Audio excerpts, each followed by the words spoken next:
చాలా విషయాలు మాట్లాడాల్సినవి ఉన్నాయి. కానీ ఎండ తీవ్రత ఎక్కువగా ఉంది. చాలా మంది ఎండ చాలా అంటే చాలా తీవ్రంగా ఉంది కాబట్టి మిగతా విషయాలు మనం రాతపూర్వకంగా ఇచ్చిన బుక్లెట్లో ఉంటాయి. చివరగా ఈ ఉపన్యాసాన్ని ఎండ తీవ్రతను దృష్టిలో పెట్టుకొని దాని కొంత సంక్షిప్తంగా ఇందులో పూర్తి చేస్తాం.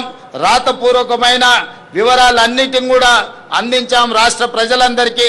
మీడియా మిత్రులు కూడా దీన్ని పరిగణలోకి తీసుకోవాల్సిందిగా కోరుకుంటూ ఈరోజు చివరగా చాలా విషయాలు మాట్లాడాల్సినవి ఉన్నాయి. కానీ ఎండ తీవ్రత ఎక్కువగా ఉంది. చాలా మంది ఎండ చాలా అంటే చాలా తీవ్రంగా ఉంది కాబట్టి మిగతా విషయాలు మనం రాతపూర్వకంగా ఇచ్చిన బుక్లెట్లో ఉంటాయి.